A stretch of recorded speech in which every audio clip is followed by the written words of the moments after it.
gran gusto de saludarlos en este nuevo programa de Corrientes de Pensamiento.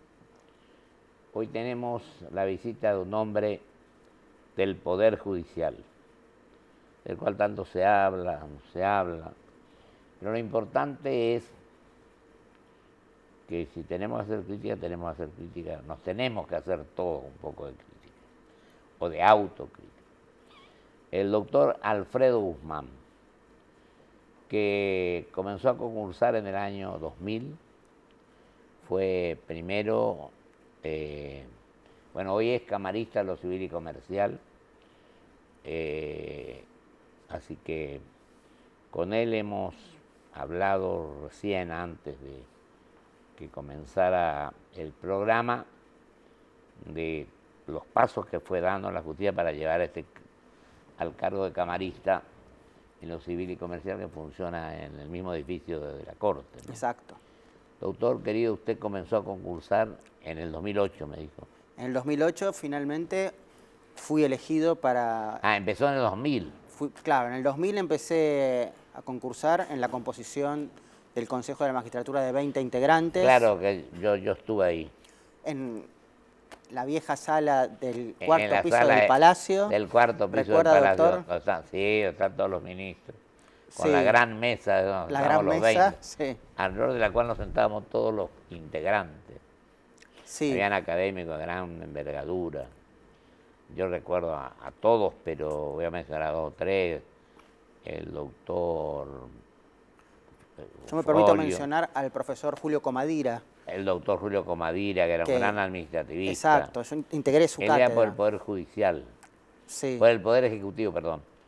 Estaba el doctor Geminiani, estaba el doctor Quiroga Ladie, sí, por decir los académicos, ¿no? Y después estábamos los que éramos legisladores, jueces. Sí. Usted sabe que yo llegué a una conclusión, doctor, que a lo mejor los cuerpos legislativos, etcétera, tenía que mandar un representante que se dedique full time al tema. La doble función de que los legisladores y los jueces integren el Consejo a veces quizás no sea lo más conveniente. Yo diría que estudien, que sepan derecho, que sean full time, Sí. porque fíjese el rol que cumple ese cuerpo, nombrar y remover jueces. Es una iniciativa en el proyecto de reforma del Consejo de la Magistratura, se incluyó que sean representantes del Parlamento. Bueno, esto es lo que yo he planteado. Vengo planteando acá hace un tiempo para que se pueda dedicar full time. Full time, lo mismo que los jueces que le quitan tiempo a administrar justicia al estar allí. Ahora, es una muy buena... Yo hablé varias veces de esto con el actual secretario legal y técnico de presidencia, el doctor Crusellas. Cruzella, Pablo Cruzella, un gran persona, sí, y gran amigo. Yo le sugería esto, me parece que él tomó esa iniciativa. En el Consejo de la Magistratura de la Ciudad de Buenos Aires funciona así.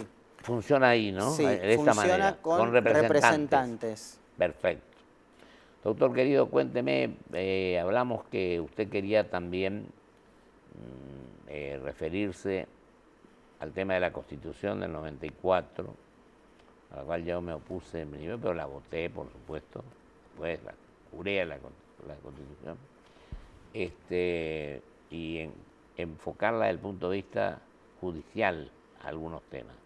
Yo dejo a su criterio el tema que usted quiera abordar con respecto al tema judicial, estoy a su entera disposición. En su momento, y usted me podrá confirmar lo que estoy diciendo, cuando se reformó la Constitución y se incluyó el Consejo de la Magistratura, en buena medida era para descomprimir la labor de los tribunales y que puedan dedicarse exclusivamente a las sentencias, que es el rol más importante. Hoy en día esa iniciativa ha quedado a mitad de camino, porque también tenemos que ocuparnos de otros asuntos que son más menesterosos, rutinarios, y tenemos graves problemas de infraestructura judicial. Hay un grave problema, ¿no? Aparte, doctor querido, el tema que usted dice, el Consejo de 20 miembros era razonable. De alguna manera cumple lo que dice el artículo 114 de la Constitución. Exacto. Se consiguió un razonable equilibrio sin predominio de los poderes políticos ni de otro. Que dice el párrafo segundo del artículo 114. Pero hoy con 13 miembros no ocurre eso. Sí. Porque hay más políticos que integrantes, que el resto. Hay 7 políticos en los 13 miembros. Bueno, doctor, usted sabe que hay una sentencia de fines del año 2015 de la Cámara Contencioso Administrativo Federal de la Sala Segunda que declaró inconstitucional esa composición de 13. Claro. ¿Y por qué no se cumplió, doctor? Con la particularidad de que se interpuso un recurso extraordinario ante la Corte Suprema de Justicia y en ese momento era una acción interpuesta por el Colegio de Abogados de la Ciudad de Buenos Aires, de la calle Montevideo, si la memoria no me traiciona. Ah, Montevideo 640. Sí. Pero ese es el colegio público de la ciudad. Es el Colegio de Abogados de la Ciudad de Buenos Aires. Y cuando llega la causa a la Corte Suprema, se presentó un escrito entre todas las partes intervinientes en el proceso, tendiente a suspender los términos a raíz de que había una iniciativa legislativa en el Congreso que se suponía que podía tener algún grado de avance y para que la Corte Suprema tener que pronunciarse si el Congreso, que es el órgano constitucionalmente competente para hacer la legislación, tenía en sus manos el asunto. La cuestión es que... Nunca se aprobó por falta de sesiones, quizás. La cuestión es que nunca se aprobó y el asunto sigue en la Corte Suprema pendiente de alguna decisión del alto tribunal. Yo no quiero criticar, querría elogiar, pero hay cosas que uno no las puede ocultar. Hablamos así de simple. Pero ya leía, creo que en algunos de los medios, que solamente sesionaron 4 veces en el año una y otra Cámara. Lo cual hace que uno de los poderes del Estado haya cumplido como corresponde. Eso también... Porque hay sesiones semanales, sesiones, muchas más. Eso es un grado de prácticas y de culturas democráticas que todos tenemos que mejorar. Todo. Congreso, presidente, tribunales. Totalmente.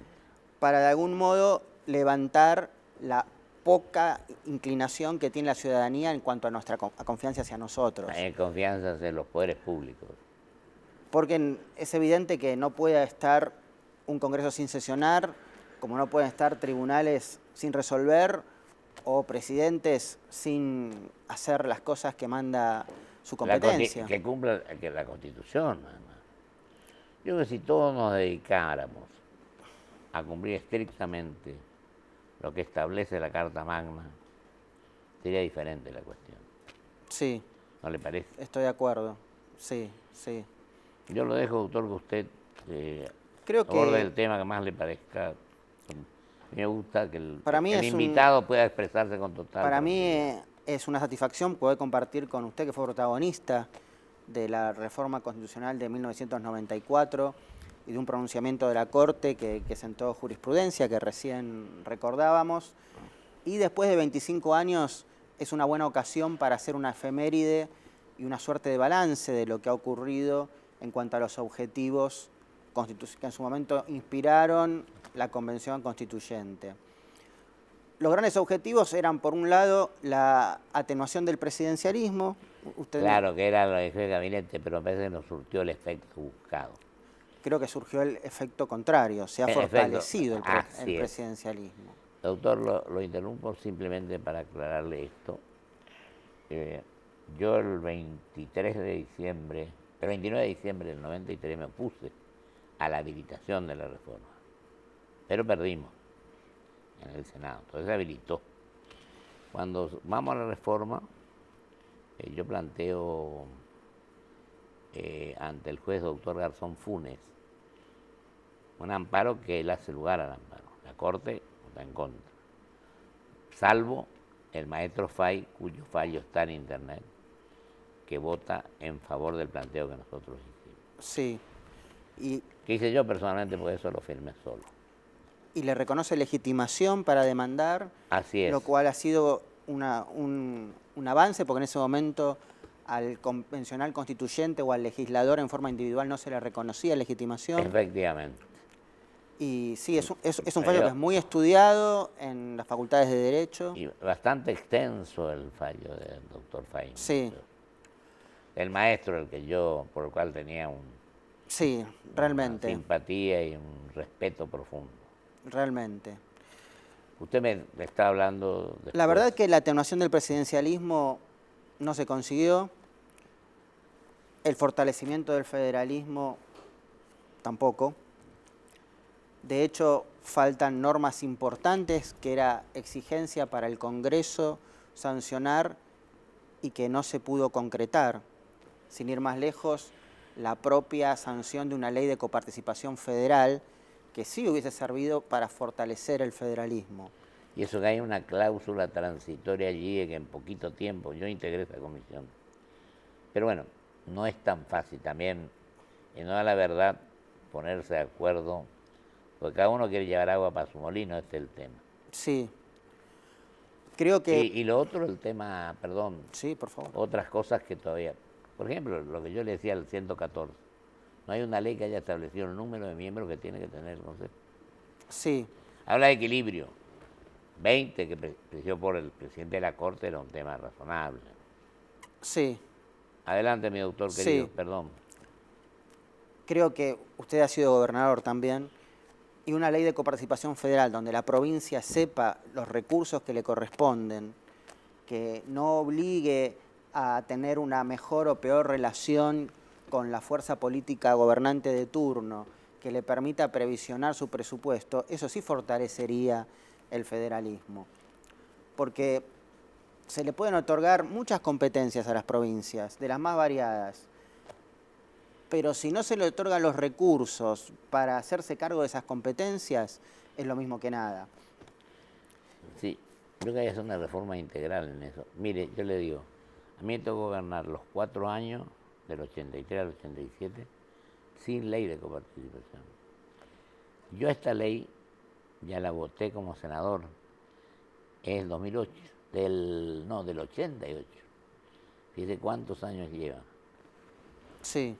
Así que, pero yo dejo que usted... Esto en cuanto, digamos, a lo que... Estoy acotando algunas a lo que ha quedado cosas. pendiente, pero también hay que destacar las cosas positivas que ha habido, entre las cuales se encuentra la incorporación de los tratados internacionales. Eso es importante. Que garantizan derechos fundamentales y que insertan a la Argentina en un ámbito supranacional de defensa de derechos humanos. Así es. Que va más allá incluso de los órdenes domésticos, reconociendo competencias a órganos de aplicación de la Convención Americana de Derechos Humanos, como la Corte Interamericana de Derechos Humanos, como la Comisión Interamericana de Derechos Humanos.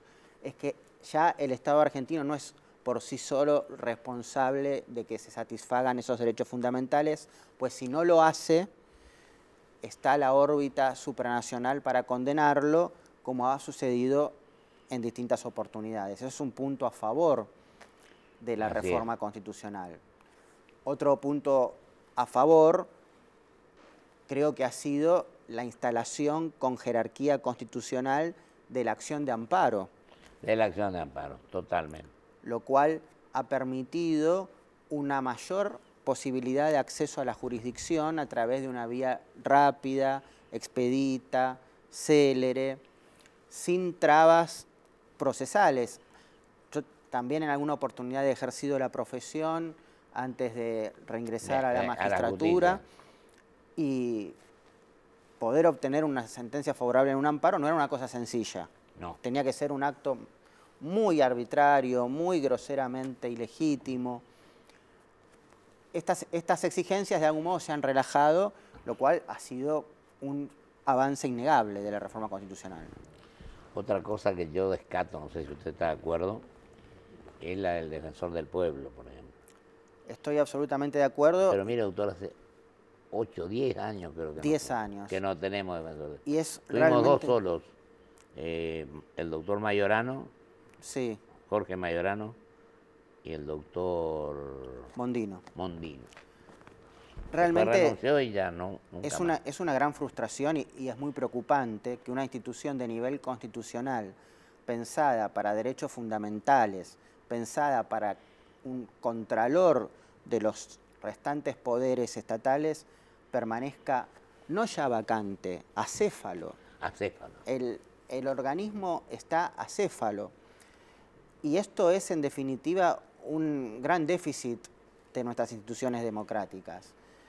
No puede ser que 10 años han pasado gobiernos del más distinto color político.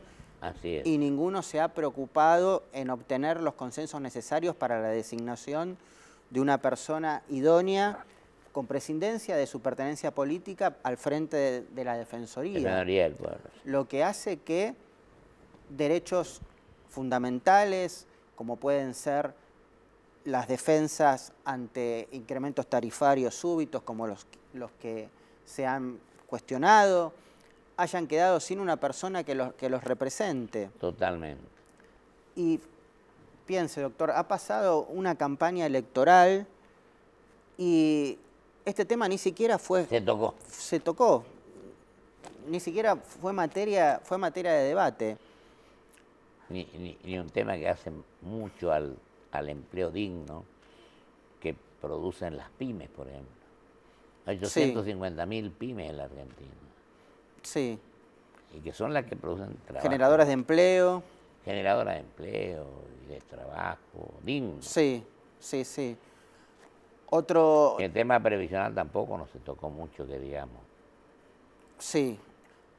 Más bien era una cuestión que no se nombró. No se mencionó. Porque quizás se ve que puede llegar a haber algún tipo de reforma que no sea del agrado del electorado, y eso quedó claro, porque yo creo que acá hay que decirle a la gente, aunque no le parezca bien, la verdad, todo lo que está ocurriendo, si no, perdemos credibilidad. Y yo siempre digo, y repito ahora, lo dije el martes que estuvo el doctor López Murphy, dije que independientemente de lo que está ocurriendo, usted tiene que decirle a la gente la verdad, porque una vez que lo elija, usted se convierte en mandatario de la gente que lo elige y tiene que cumplir. Exacto. Tiene que tener humildad, tiene que reconocer los errores, la autocrítica. Y otra mala costumbre que tenemos es que no es la culpa mía, sino del otro. Sí. Y así no se avanza y no se construyen... Y así estamos donde estamos. Y no se construyen políticas de Estado. Exactamente, que también es muy importante. Volviendo al tema previsional, en España llegó un punto en donde avisoraron que el sistema no se podía sostener.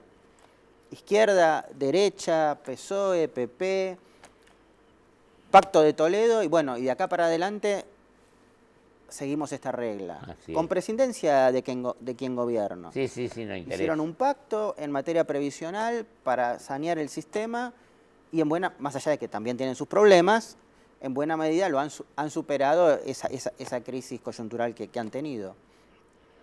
Nos quedan 4 minutos, así que usted tiene toda la tranquilidad de expresarse sobre lo que más le parece. Volviendo al tema de la reforma constitucional, otro déficit y otra ausencia ha sido el marco regulatorio de los servicios públicos, que exige el artículo 42, una ley especial. Las leyes anteriores de los marcos regulatorios no se adaptan al nuevo esquema constitucional y eso ha quedado trunco. Y algo que le digo, doctor, un tema positivo, le doy rango constitucional a los partidos políticos. Sí. Pero vamos a convenir también que los partidos, en lugar de fortalecerse... Se han resquebrajado. Exactamente. Sí. Porque yo digo una cosa, no es que yo esté en contra de las PASO del todo, pero lo de las PASO, hablamos de democracia, ¿por qué los partidos no practican la democracia interna, eligen sus candidatos en elecciones de sus afiliados? Sí.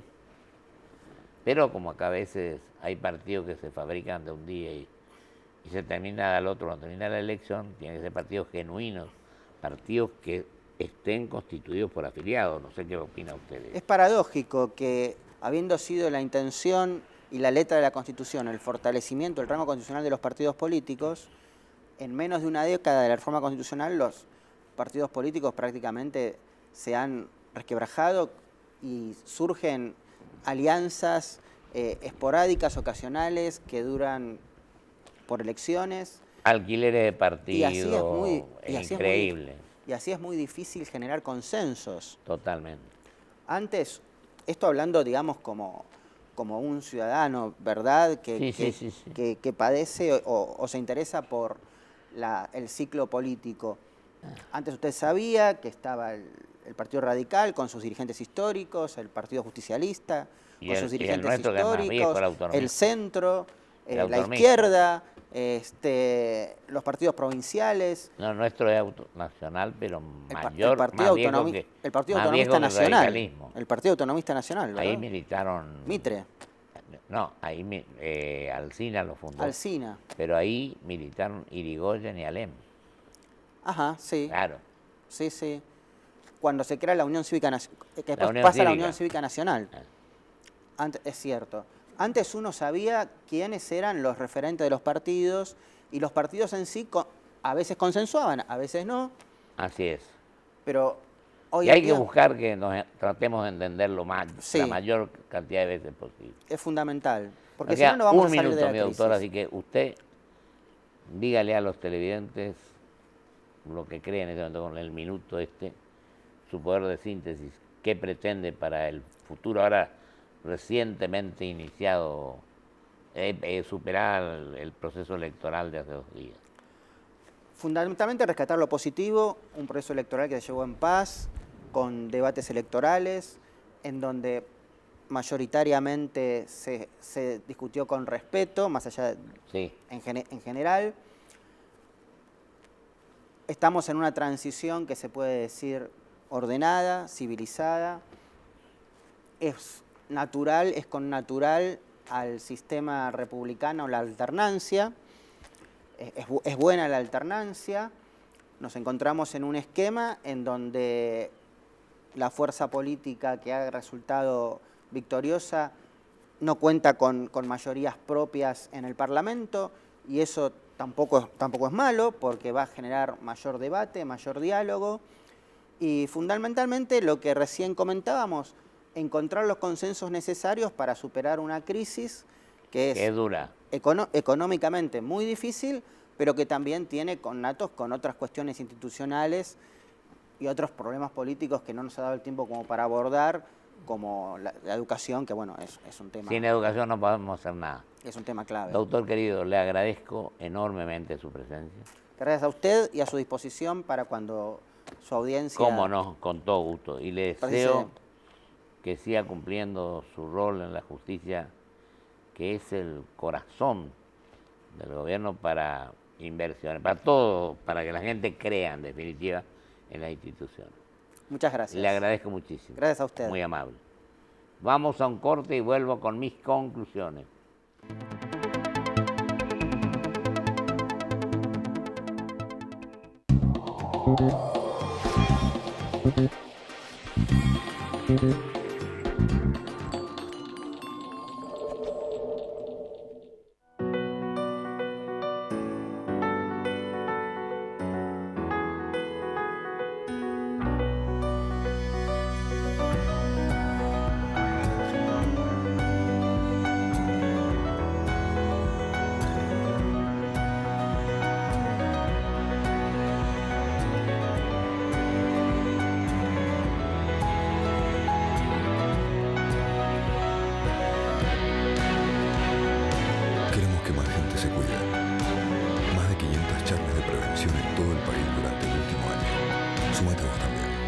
Más en osde.com.ar. Una garantía de alquiler que te abre más puertas. Provincia Seguros te acompaña con un seguro de caución en 24 cuotas, sin límite de edad y solo con tu firma. Llama al 0810-222-2444. Provincia Seguros, una empresa del Grupo Provincia.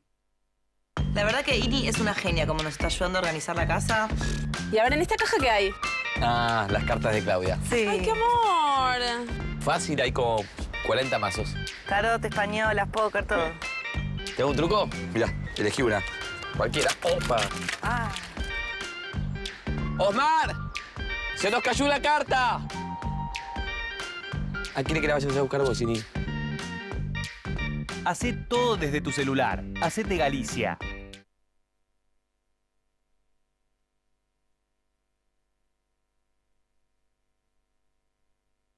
Conocer la adversidad, fue lo que hizo que la dejen atrás. Por eso en Toyota apoyamos el desarrollo de los atletas argentinos.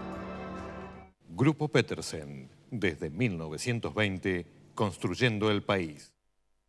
IRSA, somos la mayor empresa argentina inversora en bienes raíces. IRSA, líderes en real estate.